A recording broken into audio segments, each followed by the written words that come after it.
May basic goodness dawn. May the confidence of goodness be eternal. May goodness be all victorious.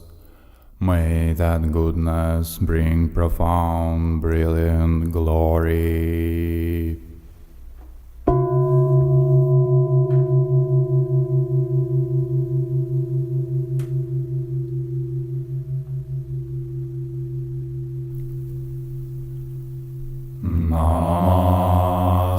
Tasmai Bhagavate Arhate Samyak Sambuddhaya. Buddham Sharanam Gacchami. Dharmam Sharanam Gacchami. Sangham Sharanam Gacchami. Dvitiyam Api Buddham Sharanam Gacchami. Dharmam Sharanam Gacchami.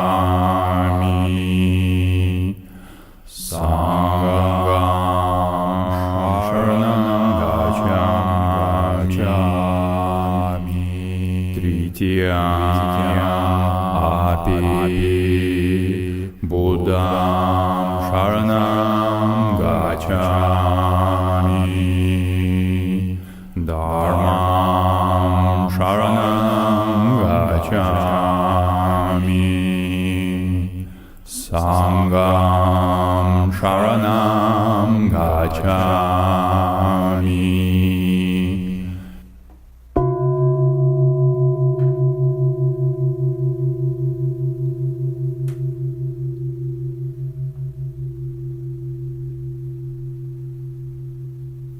The Sutra of the Heart of Transcendent Knowledge.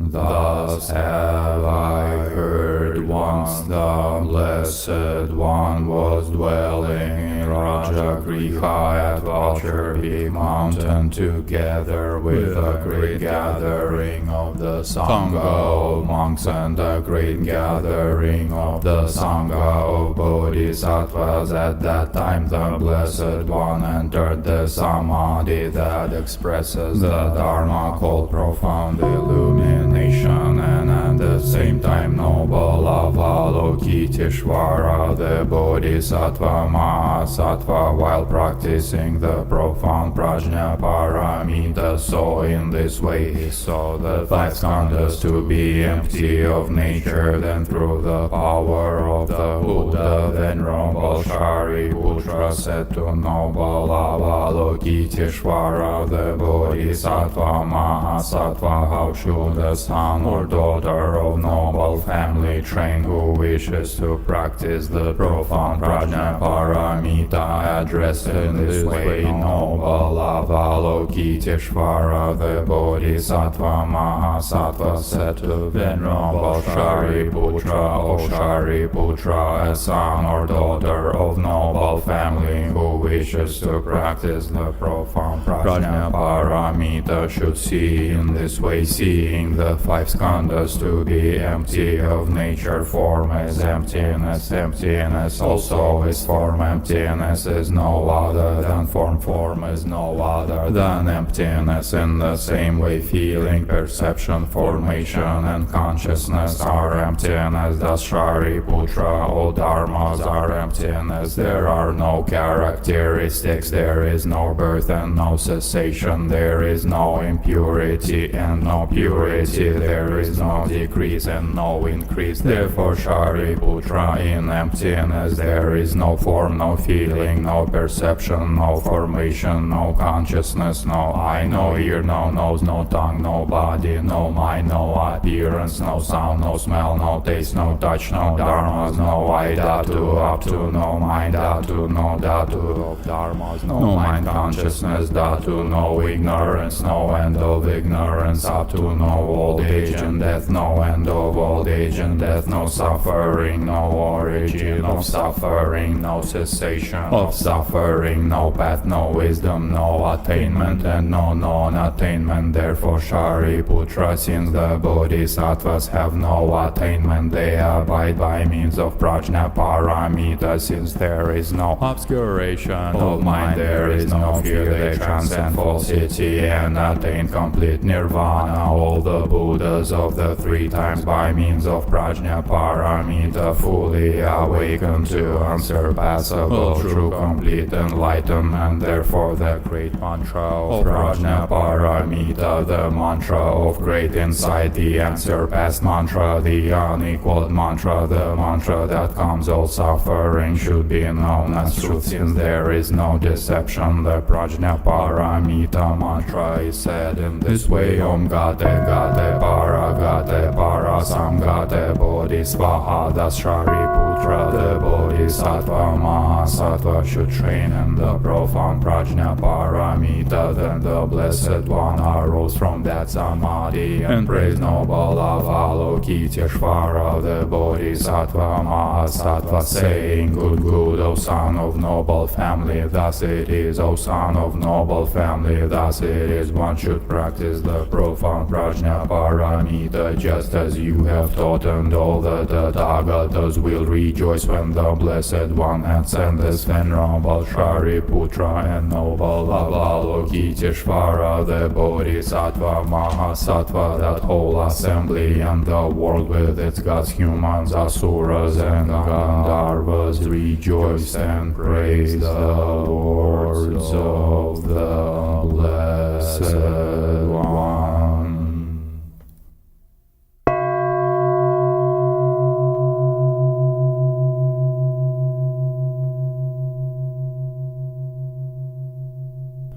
The Sutra of the Recollection of the Noble Three Jewels.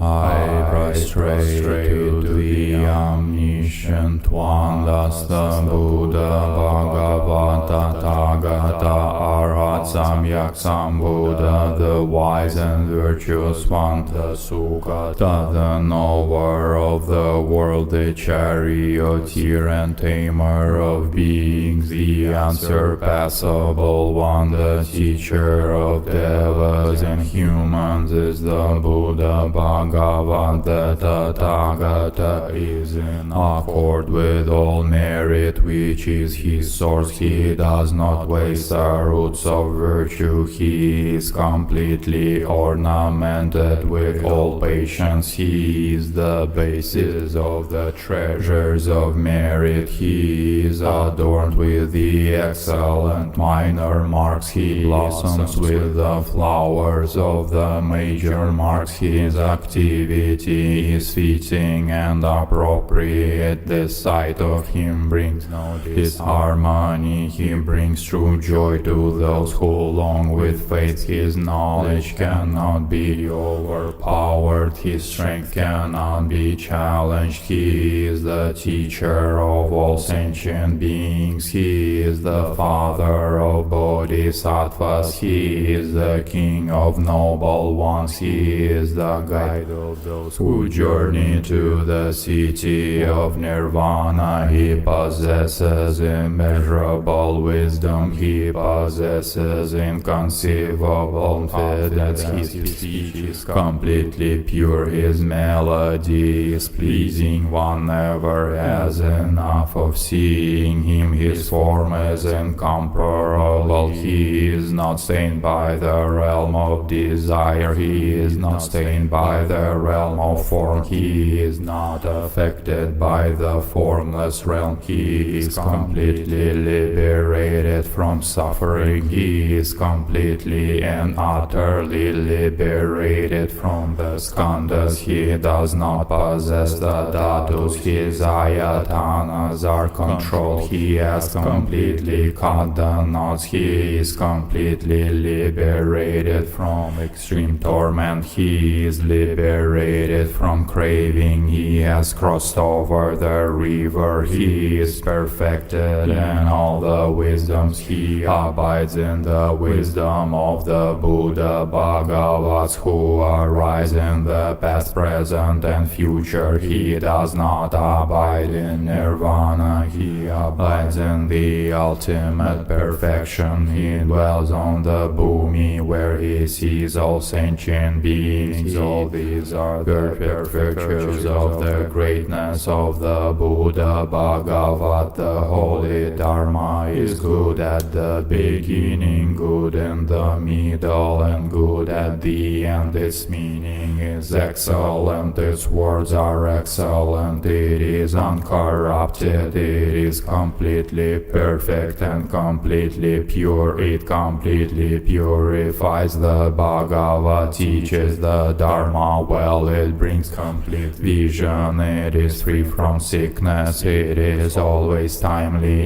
It directs one further seeing. It fulfills one's purpose. It is known by the wise through their own insight. The Dharma spoken by the Bhagavad teaches taming well. It is renunciation. It causes one to arrive at perfect enlightenment. It is without contradiction. It is all-inclusive. It is trustworthy and puts an end to the journey. As for the Sangha of the great Yana, they enter completely, they enter insightfully, they enter straightforwardly, they enter harmoniously, they are worthy of veneration. With joint palms they are worthy of receiving prostration. They are a field of glorious merit. They are completely capable of receiving all gifts. They are an object of generosity. They are always a great object of generosity.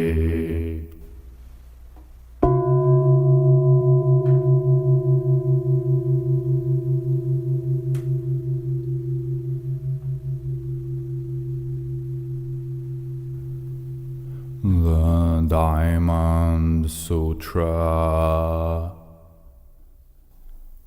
Om Namo Bhagavate Arya Prajna Paramitaya.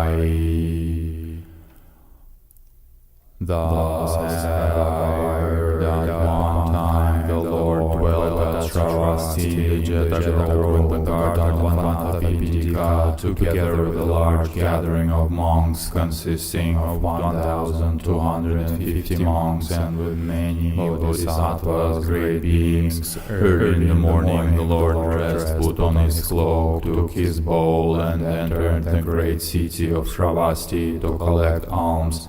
When he had eaten and returned from his round, the Lord put away his bowl and cloak, and washed his feet, and sat down on the seat arranged for him, crossing his legs, holding his body upright, and mindfully fixing his attention in front of him. Then many monks approached to where the Lord was, saluted his feet with their heads, thrice walked round him to the right, and sat down on one side. At that time the Venerable Subhuti came to that assembly and sat down. Then he rose from his seat, put his upper robe over one shoulder, placed his right knee on the ground, bent forth his folded hands towards the Lord, and said to the Lord, It is wonderful, O Lord, it is exceedingly wonderful, O well gone, how much the Bodhisattvas, the great beings, have been helped with the greatest help by the Tathagata, the Arhat, the fully enlightened one. It is wonderful, O Lord, how much the Bodhisattvas, the great beings, have been favored with the highest favor by the Tathagata, the Arhat, the fully enlightened one. How then, O Lord, should the son or daughter of good family who have set out in the Bodhisattva vehicle stand, how progress, how control their thoughts? After the Lord said to the Venerable Subhuti, well said, Subhuti, so it is, Subhuti, so it is as you say. The Tathagata Subhuti has helped the Bodhisattvas, the great beings, with the greatest help, and he has favored them with the highest favor. Therefore, Subhuti, listen well and attentively. I will teach you how those who have set out in the Bodhisattva vehicle should stand, how progress, how control their thoughts. So be it, O Lord, replied the Venerable Subhuti, and listened. The Lord said, Hear, Subhuti, someone who has set out in the vehicle of a Bodhisattva should produce a thought in this manner. As many beings as there are in the universe of beings, comprehended under the term beings, egg-born, born from a womb, moisture-born, or miraculously born, with or without form, with perception, without perception, and with neither perception nor non-perception, as far as an inconceivable form of beings is conceived. All these I must lead to nirvana, into that realm of nirvana which leaves nothing behind. And yet, although innumerable beings have thus been led to nirvana, no being at all has been led to nirvana. And why? If in a Bodhisattva the notion of a being should take place, he could not be called a body being. And why? He is not to be called a body being in whom the notion of a self or of a being should take place, or the notion of a living soul or of a person. Moreover, Subhuti, a Bodhisattva who gives a gift should not be supported by a thing, nor should he be supported anywhere. When he gives gifts, he should not be supported by sight objects, nor by sound, smell, taste, touchables, or mind objects. For Subhuti, the Bodhisattva, the great being, should give gifts in such a way that he is not supported by the notion of a sign. And why? Because the heap of merit of that body being, who once supported and gives a gift, is not easy to measure. What do you think, Subhuti? Is the extent of space in the East easy to measure? Subhuti replied, No, indeed, O Lord. The Lord asked, In like manner, is it easy to measure the extent of space in the south, west, or north, downwards, upwards, in the intermediate directions, in all the 10 directions all around? Subhuti replied, No, indeed, O Lord. The Lord said, Even so, the heap of merit of that body being, who once supported and gives a gift, is not easy to measure. That is why, Subhuti, those who have set out in the Bodhisattva vehicle should give gifts without being supported by the notion of a sign. The Lord continued, What do you think, Subhuti? Can the Tathagata be seen by the possession of his marks? Subhuti replied, No, indeed, O Lord. And why? What has been taught by the Tathagata as the possession of marks, that is truly and no possession of no marks. The Lord said, Wherever there is possession of marks, there is fraud. Wherever there is no possession of no marks, there is no fraud. Hence the Tathagata is to be seen from no marks as marks. Subhuti asked, Will there be any beings in the future period, in the last time, in the last epoch, in the last 500 years at the time of the collapse of the good doctrine, who when these words of the sutra are being taught will understand their truth? The Lord replied, Do not speak thus, Subhuti. Yes, even then there will be such beings, for even at that time, Subhuti, there will be bodhisattvas who are gifted with good conduct, gifted with virtuous qualities, gifted with wisdom, and who when these words of the sutra are being taught will understand their truth. and these bodhisattvas Subhuti will not be such as have honored only one single Buddha, nor such as have planted their roots of merit under one single Buddha only. On the contrary, Subhuti, those bodhisattvas who, when these words of the Sutra are being taught, will find even one single thought of serene faith. They will be such as have honored many hundreds of thousands of Buddhas, such as have planted their roots of merit under many hundreds of thousands of Buddhas.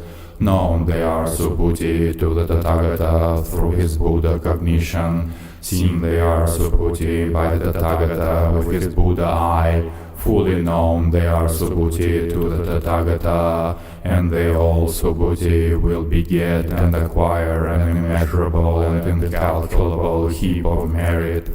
And why? Because Subhuti, in these bodhisattvas, no perception of a self takes place, no perception of a being, no perception of a soul, no perception of a person, nor do these bodhisattvas have a perception of a dharma or a perception of a no-dharma. No perception or non-perception takes place in them. And why, if Subhuti, these bodhisattvas, should have a perception of either dharma or no-dharma, they would thereby seize on self a being, a soul, or a person.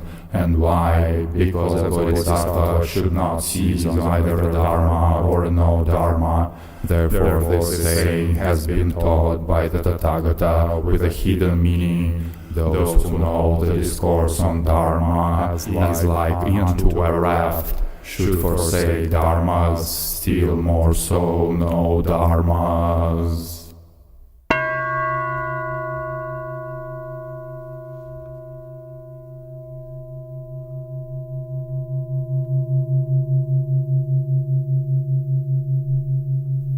The Sutra of Queen Shambhala of the Lion's Roar.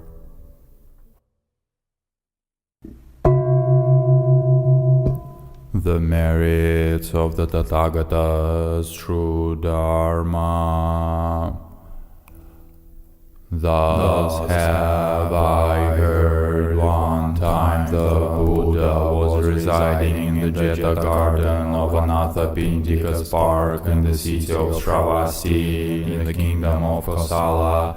At that time, King Prasenajit and Queen Malika, who had only recently attained faith in the Dharma, said these words together: Srimala, our daughter, is astute and extremely intelligent. If she has the opportunity to see the Buddha, she will certainly understand the Dharma without doubting its truth.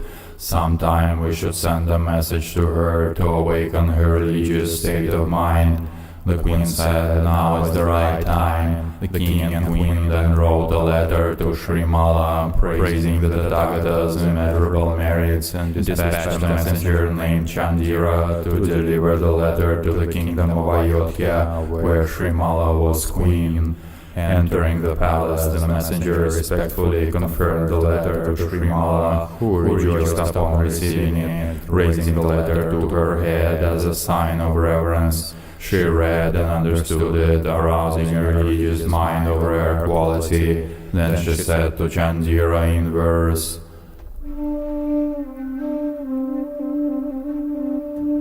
I hear the name Buddha, the one who is rarely in the world. If my words are true, that the Buddha is now in the world, then I will honor him.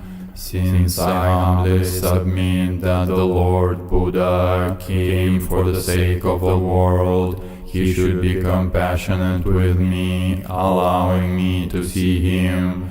At that very moment of reflection, the Buddha appeared in heaven, radiating pure light in all directions and revealing his incomparable body. Srimala and her attendants prostrated themselves reverently at his feet, and with pure minds praised the true merits of the Buddha. The body of the Tathagata, excellent in form, is unequaled in the world, being incomparable and inconceivable. Therefore we now honor you. The Tathagata's form is inexhaustible, and likewise his wisdom.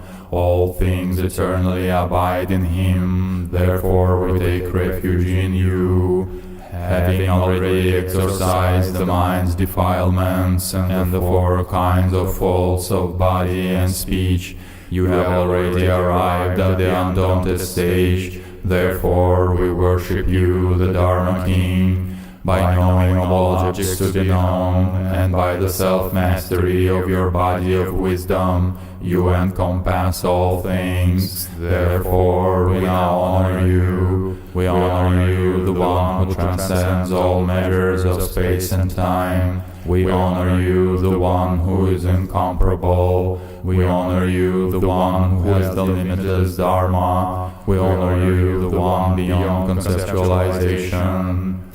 Please be compassionate and protect me, causing the seeds of Dharma to grow within me. In this life and in future lives, please Buddha, always accept me. I have been with you for a long time, guided you in former lives. I now again accept you. I will do likewise in the future. I have produced merits at present and in other lives. Because of these virtuous deeds, I only wish to be accepted. Then Shambhala and all of her attendants prostrated themselves before the Buddha's feet. The Buddha then made this prediction among them: you praise the true merits of the Tathagata because of your virtuous deeds. After immeasurable periods of time, you will become sovereign among the gods. In all lives you will continually see me and praise me in my presence, in the same manner as you are doing now. You will also make offerings to the immeasurable numbers of Buddhas for more than 20,000 immeasurable periods of time. Then you, Shambhala, will become the Buddha named Universal Light, the Tathagata Arhat, perfectly enlightened one. Your Buddha land will have no evil destinies and no suffering due to old age, illness, deterioration, torments. There will be no evil whatsoever, not even the word for evil. Those who are in your land will have the 5 desires of the senses fulfilled: longevity, physical power, and physical beauty, and will be happier than even the gods who control enjoyments created by others. They all will be exclusively Mahayana, having habitually practiced virtuous deeds and assembling in your land. When Queen Shambhala had received this prediction, the innumerable gods, humans, and other beings vowed to be born in her land. The Buddha predicted to everyone that they will all be born there.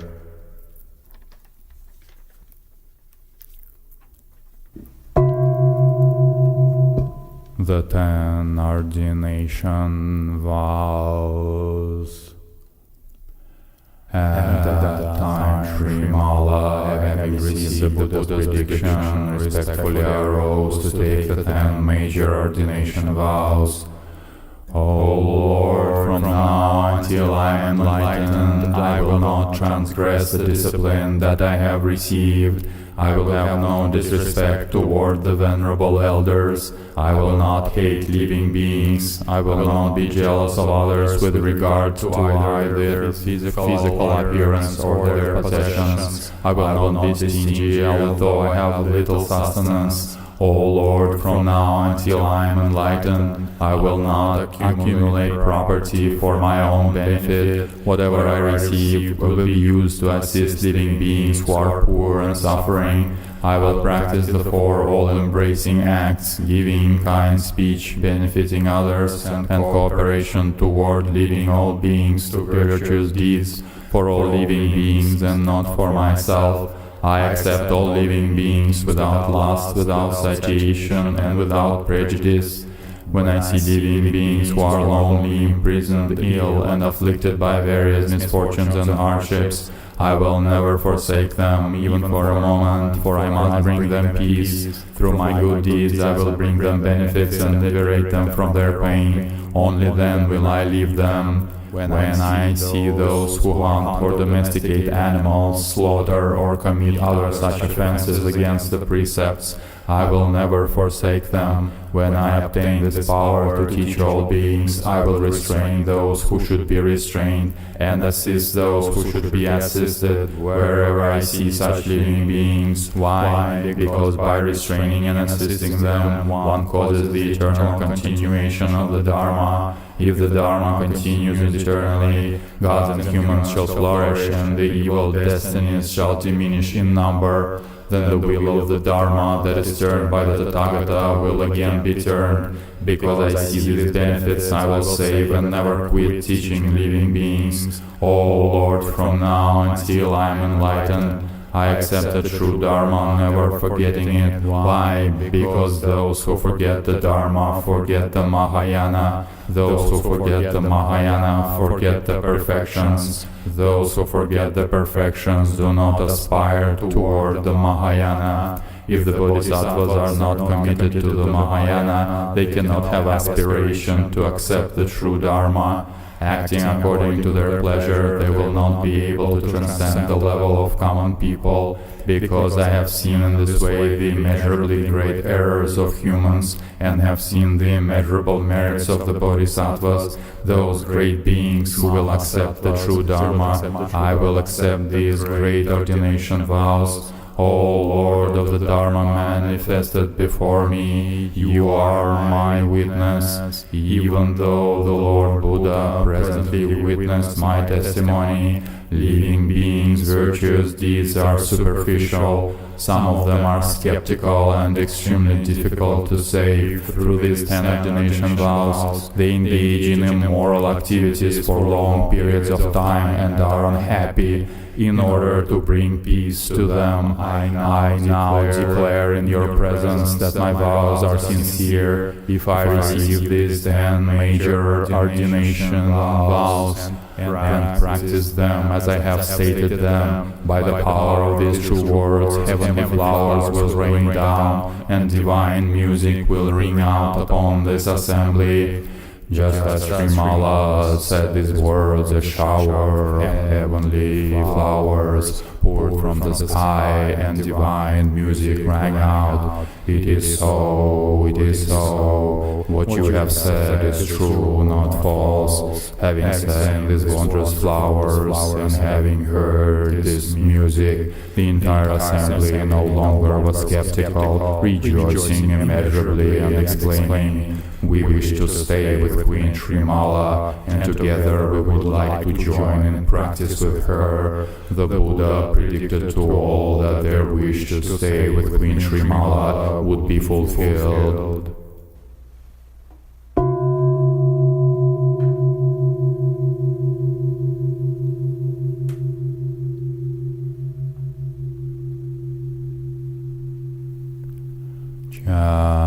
Chanting the names of Manjushri. Homage to Manjushri, who is a true prince. 16 verses on requesting instructions. Now the glorious Vajradhara, superb in taming those difficult to tame, being victorious over the triple world, a hero, an esoteric ruler, a lord with his weapon. His eyes as open white lotuses and face like a pale red lotus in bloom. In his hand waving now and again the best of Vajras, with endless Vajrapani showing billows of angry brows, heroes in taming those difficult to tame, their forms heroic and fearsome, their hands waving the flashing tipped Vajras, excellent agents for the sake of the world by the great compassion and insight and means.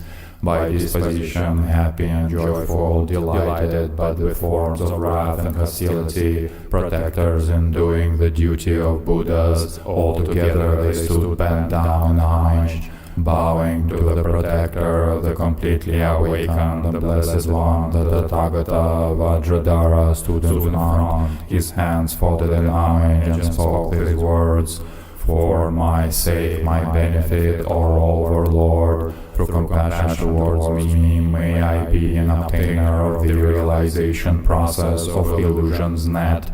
For the sake of all beings sunk in unknowing, their minds confused in defilement, that they may obtain the highest fruit.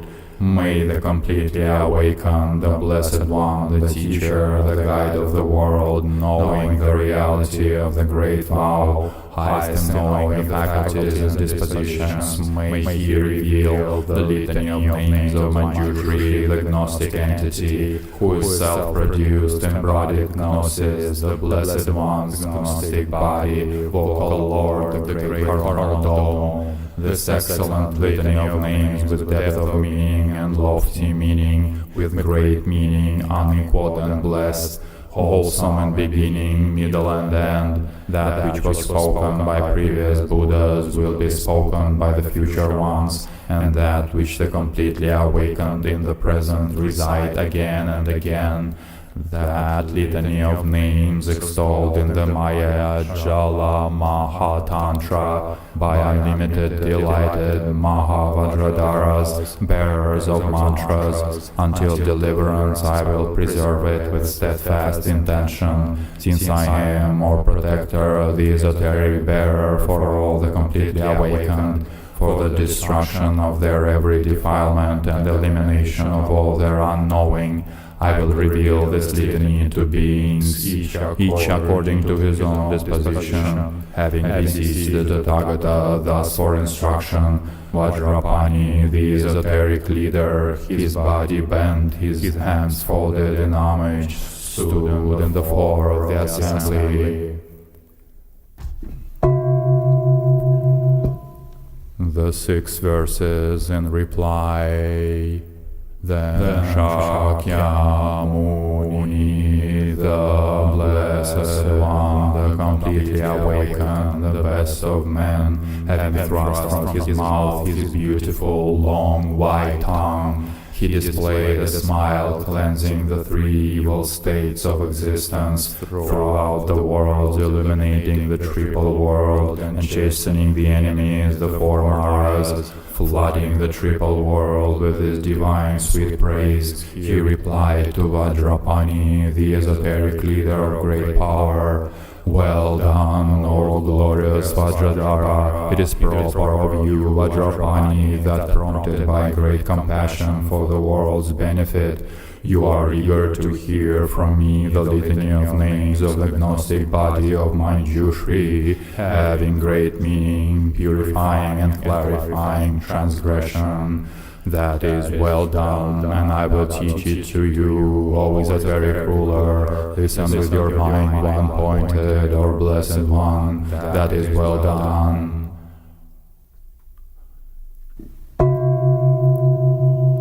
2 verses of reflecting on the 6 families.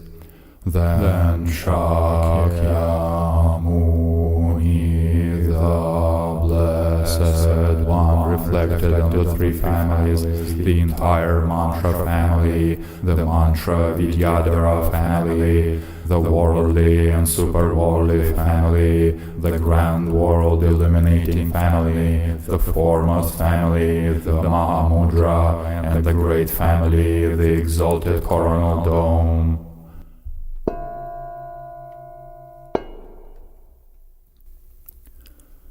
Three verses on the steps in the realization process of illusion's net.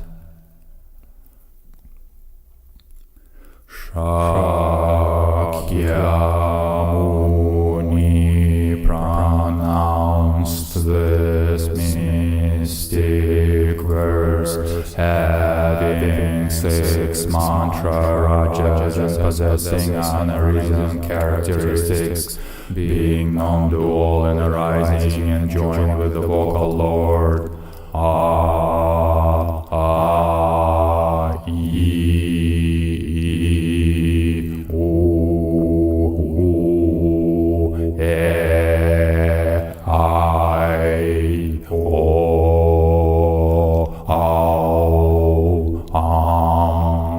ah. Stand in the heart. I am Buddha, the embodied knowledge of the Buddhas occurring in the 3 times. Om, homage to you, embodied knowledge of insight, cutter of suffering, sharp as Vajra. Homage to you, Lord of speech, Gnostic body, Arapachana.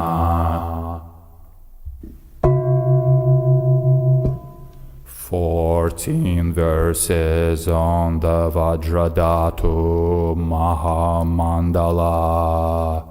And in this way, the Blessed One, the Buddha Manjushri, the completely awakened, born from the syllable Ah, is the syllable Ah, the foremost of all phonemes, of great meaning, the supreme syllable.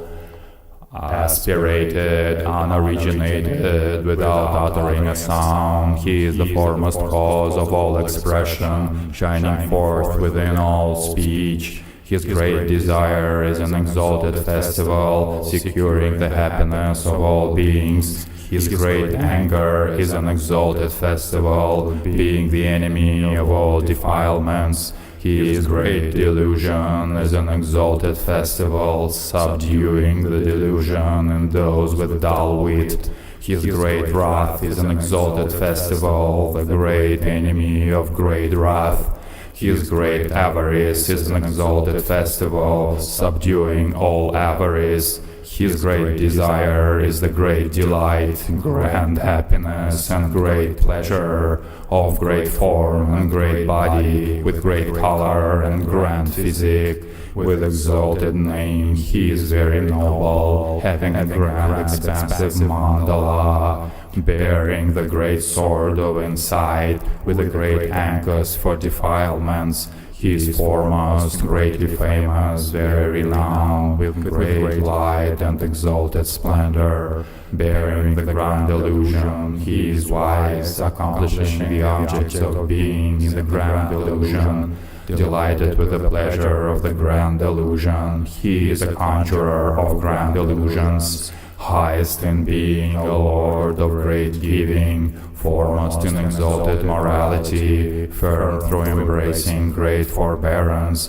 He is zealous with great heroism, present in exalted meditation, dhyana and concentration, samadhi, bearing the body of great insight.